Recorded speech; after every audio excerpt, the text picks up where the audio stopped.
Okay, as you know, we asked the member displays that how do you use your glass? All of us know we put it on a shelf, we display it, we put out the candles. Some of us, as you know from your registration signed up, we asked that you, if people could bring in ideas of how do you use your glass. Most of us display it on a shelf, we put it on a table, we may bring out candlesticks and bowls and that sort of thing. But some people really have unique situations that they set up. They serve a whole meal using all or part of their stretch glass. So we do have some of those today. Some of those we have brought special pieces, things that they have brought, have had picked up of course, in the last year, some unique things. I know that Manofsky's got a bowl that went with candlesticks that they had. And so it will go down, and if Jonathan, if you'll come up first and discuss your display, why we'll start here. I'm Jonathan. You want this one for them to hear, or are you going to talk loud? I'll just talk loud. Okay. So I'm Jonathan Furman, for anyone who hasn't met me yet. I've been a member of Stretch Glass Society for a couple years now. This is the first time I've made it down to convention. And I have a collection of stretch glass. I collect Fenton, Cambridge, Fostoria, Depression. I have a little bit of everything. But whatever I use, my policy is that if I buy it, it has to be a functional item that I'm going to use. So I don't have anything that's reserved for display only. Everything is game to be used at a dinner party or to serve something out of. So I tend to do more traditional table settings when I have people over. But since this was supposed to be stretch glass for the 21st century, I decided to go a little bit more modern. And kind of what inspired me is that I'm a member and past president of the Michigan Depression Glass Society, and we have a monthly meeting in the Detroit area. And about maybe 2 years ago, a member presented their collection of pink Windsor diamond, which is a depression glass pattern, and she put it all on bamboo placemats. And I thought that was just a really unique, innovative idea, and I would never have thought to do something like that. I'm much more of a traditionalist with, normal table linen and whatnot. So when I saw the theme for this, I thought, well, that would be kind of fun to do. So I found these bamboo placemats at a store in New York, and that was kind of my jumping off theme for this kind of Japanese-inspired table. So I've got, just a variety of kind of yellow and green stretch glass in here, with the centerpiece and everything mixed in here. So just very functional items that you can use between the plates, the sherbets, the glasses. Again, all stuff that I would use when I was hosting a dinner party. And I have to say, as a newer collector and a younger collector who's often on a budget when coming to things, I always appreciate a good deal. So I think actually kind of what started, probably some of the first tableware I got in stretch glass was actually these sherbets. I was in San Diego for a marketing conference, and I went to the Goodwill there one day, and I got 6 sherbets for $3. So that was some of my first tableware that I got. And then the other really good deal I got on this table was this lovely jade stretch vase, and I picked that up about a year ago at the Salvation Army. I paid $2.99, so big splurge, but it kind of balances out some of the other expenses of the candlesticks and other things that I bought. But like I said, I love using my dishes. Obviously, I try to. My friend Jennifer and I always joke around about having scratch-free dinners. So in this instance, we have chopsticks. We're having maybe Chinese food tonight, but no steaks are being served off of this stuff. So any questions? Yeah. Oh, we're good. Can everybody hear me? Yeah. Our collection, as I started to say, we collected what we liked, and we didn't go into too much of wanting to get every piece of a certain pattern or things like that. What we collected for was color and variety. And so what you see here on our table is pretty much the way you would see it in our home if you went in. In fact, these 2 vases and these 2 candlesticks are prominently right on top of our china closet, and they're set out exactly the way they appear. So when Dave and Cal said, how do you use it? Well, this is the way we use it. And unlike Jonathan, we don't use it utility-wise. We did that one time. At one time we had 6 Northwood topaz handled small bowls, cereal bowls. And we didn't think that they were that valuable, so we fed our cats with them. And what happened was, as cats would do, they like to play with their food, so they would eat some and then they would paw at the bowl and eventually they'd flip it over. Well, all of the bowls got broken. And so we thought, well, we'll just go out and get some more. We haven't found one since. So a little word to the wise, don't let your cats around your stretch class.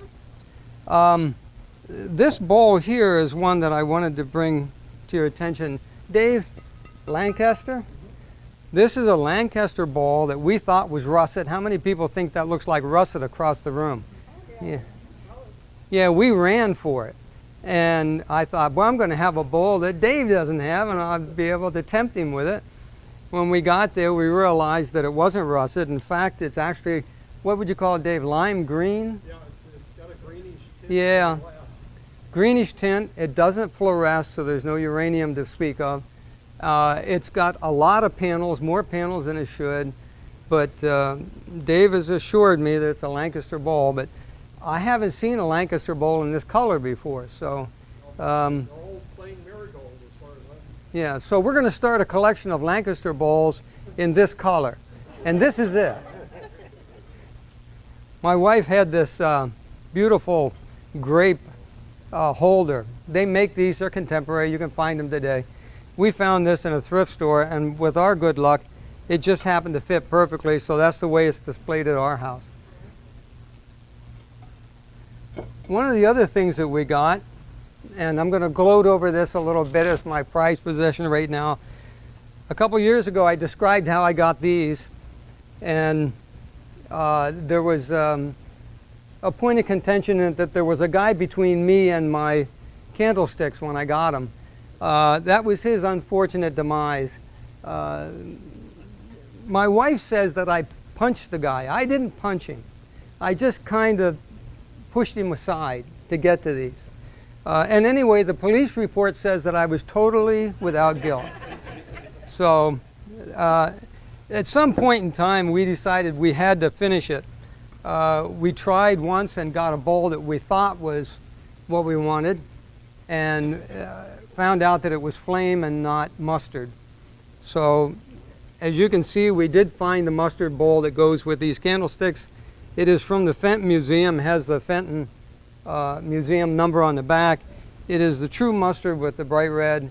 And I would like to thank Cal for patiently waiting until this bowl came up to bid on it for us. When we were at the auction, we couldn't stay. We had a time crunch and we had to leave. So I'm driving down the road and Cal was trying to talk to me on the cell phone. I had to pull off the road because I was afraid I would crash. I kept yelling at Cal, bid again, Cal, bid again. And he said, we're top bidder. I said, bid again anyway. And as luck would have it, we managed to get it. George Fenton was very gracious enough to stand and hold the bowl while we held the candlesticks and we took a picture. About 20 years ago, we had that same picture taken with the Little Fish's chop plate and marigold, which was the only one known. And my wife and I had to stand beside Frank and George, and in that picture we both stood on our tiptoes as tall as we could get so that we could be framed in the picture. Anyway, when we took this picture today, we stood the same way. So we have now pictures 20 years apart with different parts of our collection. The rest of it is just pretty much glass that we have. We have these red Fenton candlesticks with the gold etch on the bottom, which are one of our prized possessions. A lot of the stuff that we collect isn't expensive or elaborate, but it's simple and pretty. The base. Oh, the white base, yeah. Naturally, our Fenton candlesticks are beside our imperial bowl. That's the way you do it, right? The base, Northwood. Dave? Fenton base. This is the one that has the I don't know whether it's acid etch or a painted surface, some kind of an enamel surface on there. It's a clear glass, and then it has this enameled white, frosty white texture. It's the only one I've seen. I picked it up and we put it under our imperial bowl to give it some contrast. But that's what we do. We mix and match the things. The other pieces that we brought were the etched grape. We have the jug. We have the very small tumbler, which is very hard to find. And then we have Sandy's milkshake holder. We left the straw in it. We did wash it. But this is what she drinks her milkshakes out of. So there is a use for these vases. And the other one was the imperial, we call her umbrella.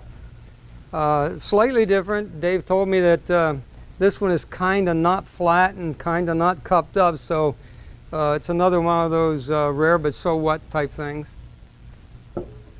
And the only other thing I have on here is this, and I was hoping that one of you would know what this is, because we don't.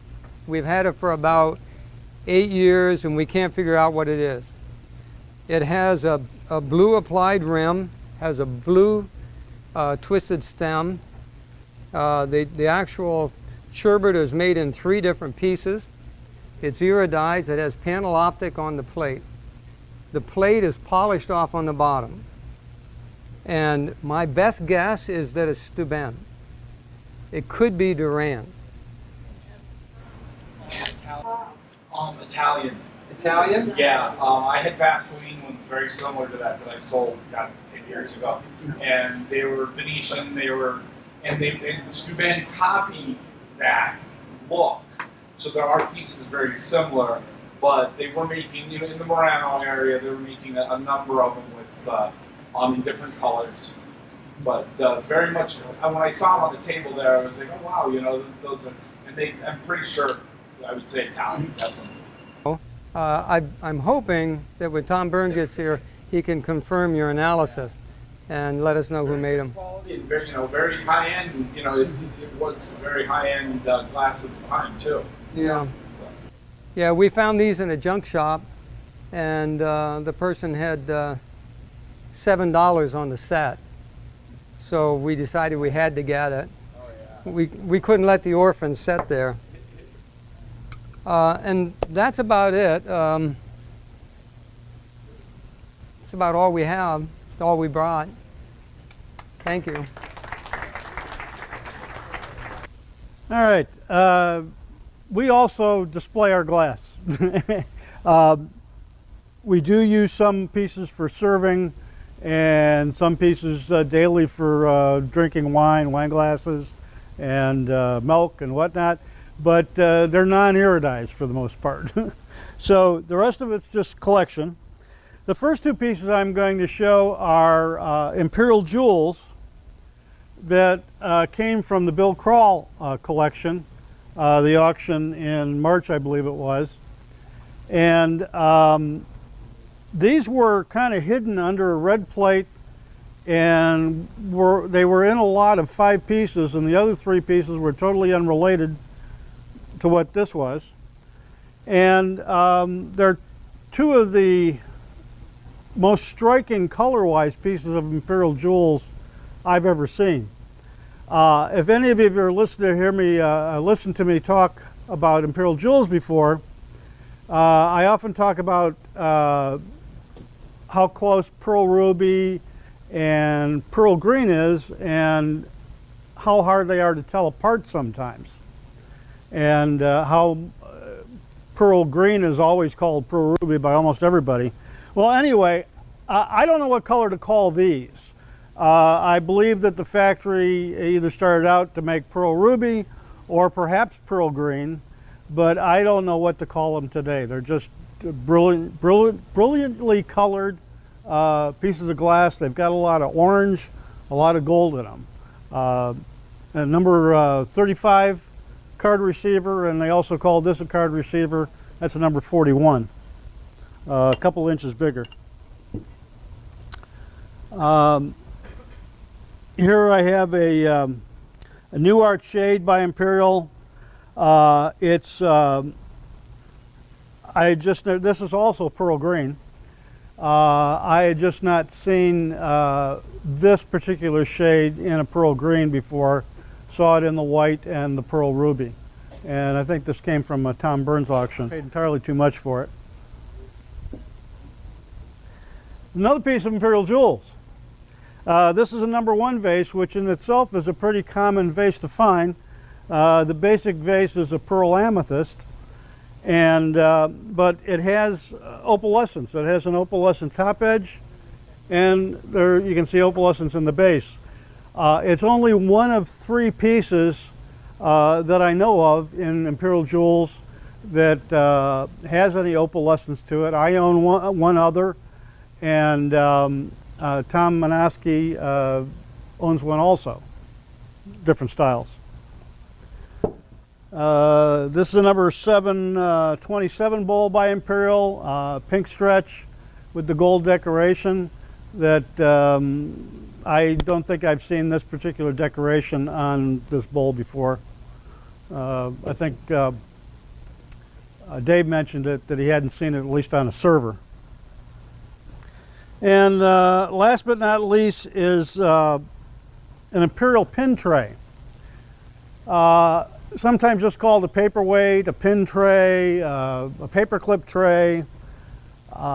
It was made by Imperial with the 3 Imperial logos on it, New Art, New Cut, and the Imperial Cross or Iron Cross Imperial. And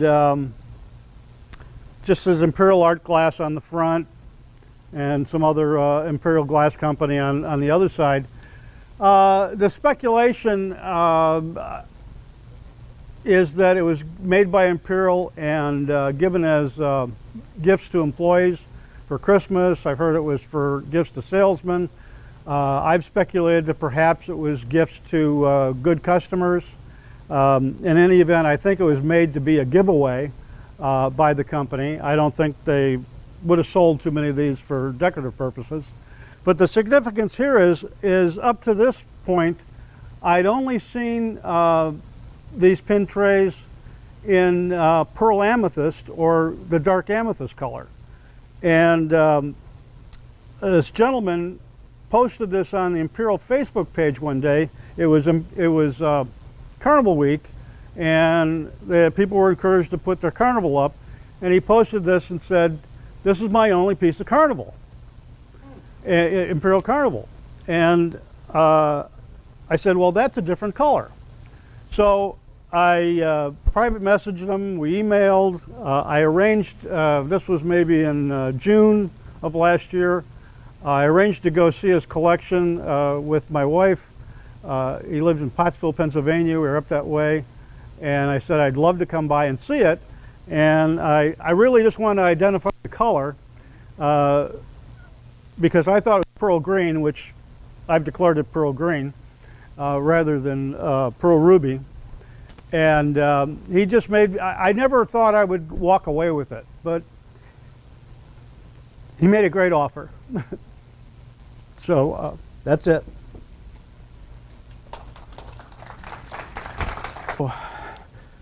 I'll start with this marigold butterfly bowl. I found this at Williamtown's Mall this morning, and I didn't see it yesterday. I was in too big of a hurry, but it's only maybe the 3rd one I found. It's marigold stretch. It was definitely a sample. This was not in a regular line. Very pretty.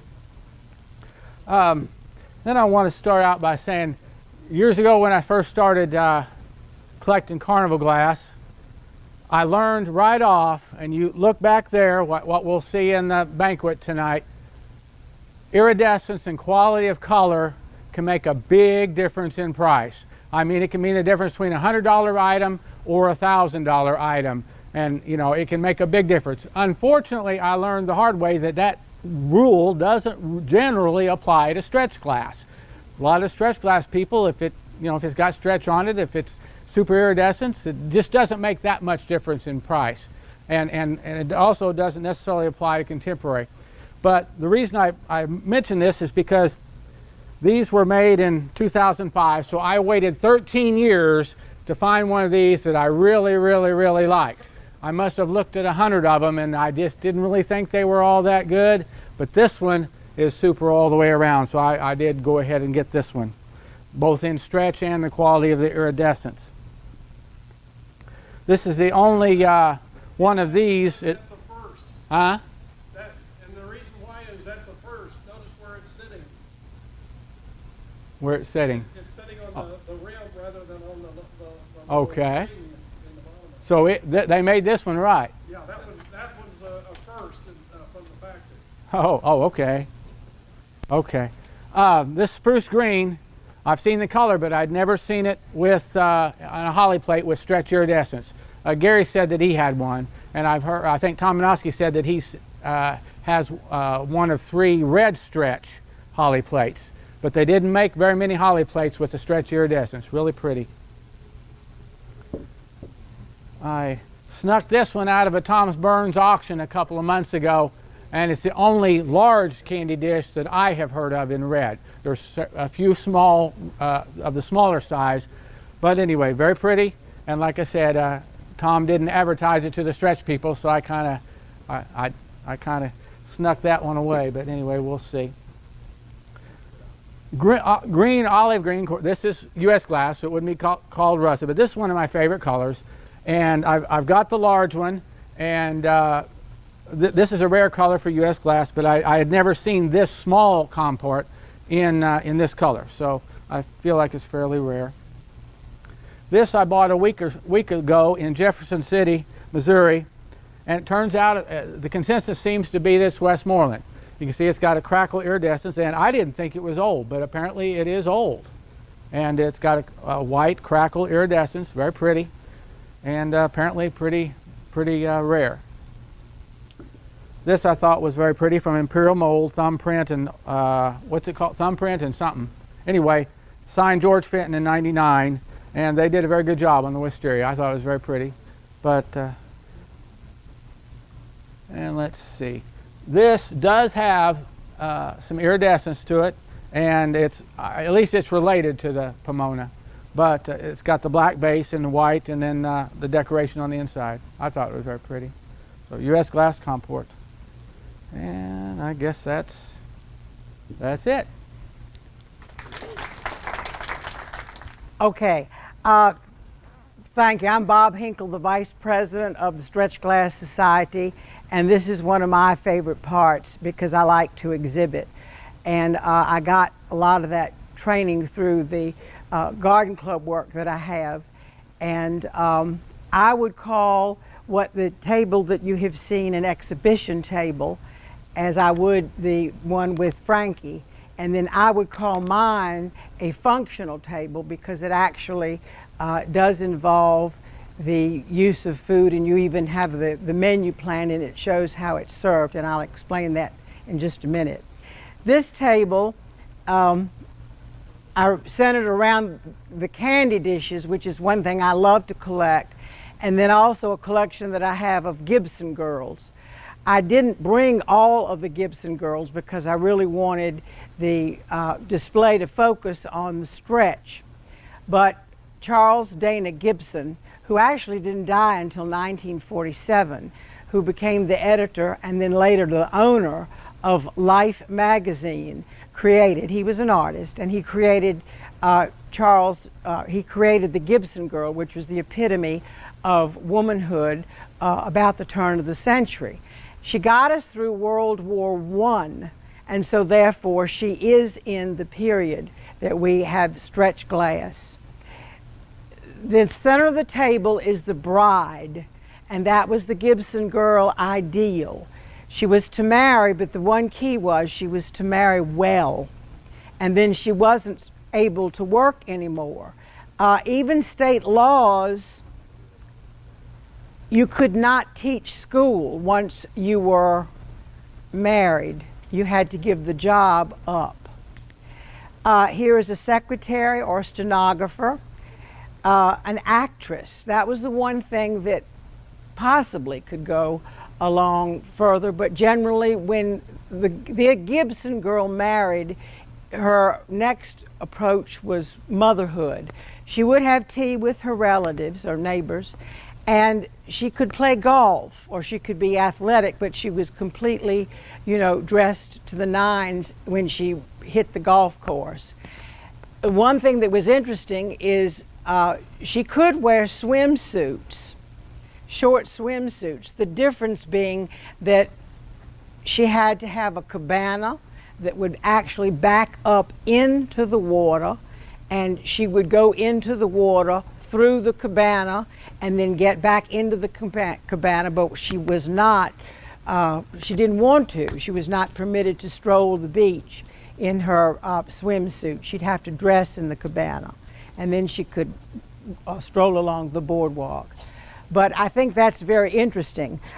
Stretch glass was the poor man's Tiffany. It was very nice quality of glass. You're able to heat with it. I mean, you're able to put hot things in it, cold things in it. It wasn't like cut glass, which was very useless, my grandmother said, who was married in 1910, as far as practicality. But stretch glass is a wonderful variety of colors, and that's why I like to be eclectic with the candy dishes. And I have two things to tell you that I did with them. One was that we had seed money from the church, and we were supposed to see how many times we could multiply the seed money. So of course I like glass because I don't like to polish silver, and I've got that too, but I don't use as much of it. And I did have 40 iced beverage spoons, the long iced teaspoons, to my grandmother's silver. She was the very first Virginia bride to adopt Fairfax as her pattern, and she had to go all the way to Philadelphia with her mother to complete the set. So I had 40 of the iced beverages spoons. So I told the church that I was going to help. It was for the food bank, and I told the church that I was going to have 40 people in, and it was going to be a dinner, and it was going to be in to help the poor. It was going to be meatless. So they came. I was able to get 40 people. They came. So that meant I raised $1,000 for the food bank. And so what I did is, that I reported the money on, is I boiled white potatoes, and then I boiled sweet potatoes and got rid of the peelings. And so everybody got a candy dish, and if you got a smaller one, you could certainly come back. And you got, with a dipper, you put mashed potatoes in it. And then you had one round table, and it had chives and cheese and all that in candy dishes. But I didn't put any meat. Normally I'd put bacon or ham, but I just put the accoutrements for them to eat their potato any way they wanted to. Then they got, the best thing was the chatter. Then the next thing they got was another candy dish, and then they got sweet potatoes. And on that round table there was sugar, and there was cinnamon, and there were raisins, and so forth and so on, and peanuts if you wanted to. And it was kind of a whole lot of fun. And like I said, I raised the money. And the other thing I like to use the candy dishes for are, you make your own ice cream sundae. They're more like today's kinds of things. And of course you get ice cream and the banana and strawberry syrup and everything else. And you can make your, and here again I use the iced beverage spoons, but that makes a nice use of the candy dish.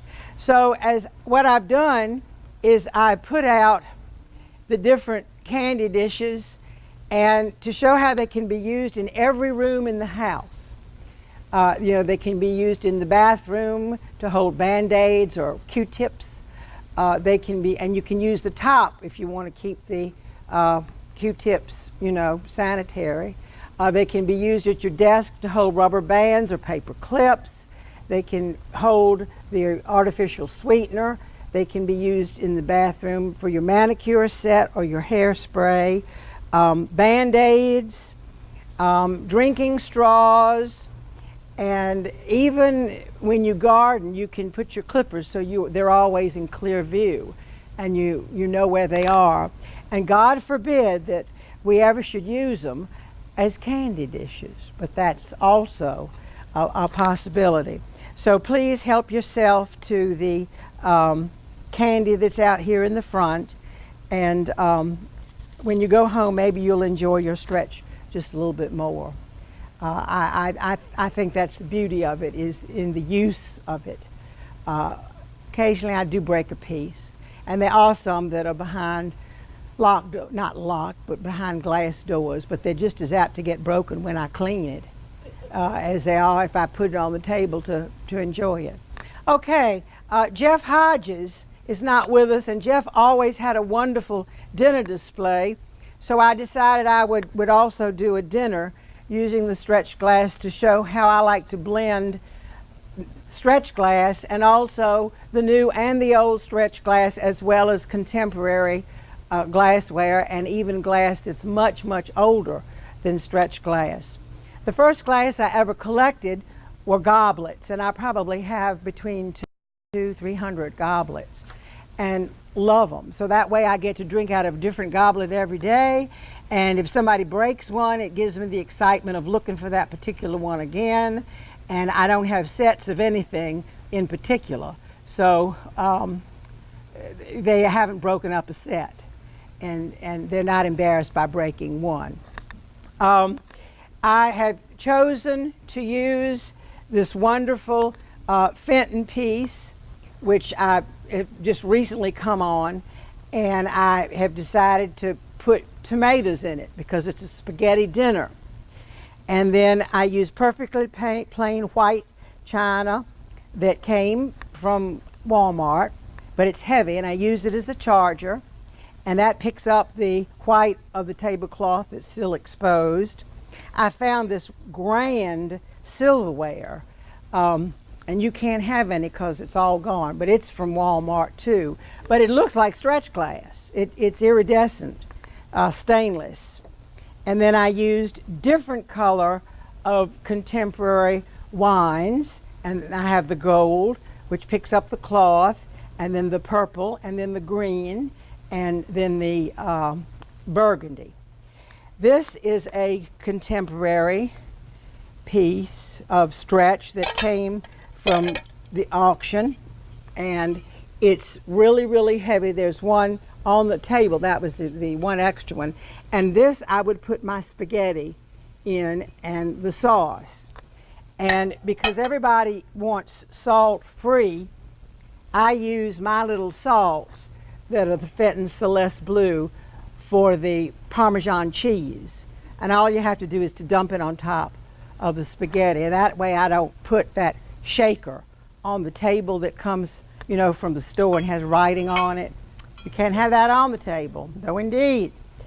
And then I use, if you look at these, the shimmer picks up a lot of green, and so I was able to use the Imperial green ice, which I think looks nice, and that's for your salad and your garlic bread. And then I finished off with one of my newest purchases, which are the Northwood spindle sticks, which goes right in with the Fenton color. You hardly notice a difference.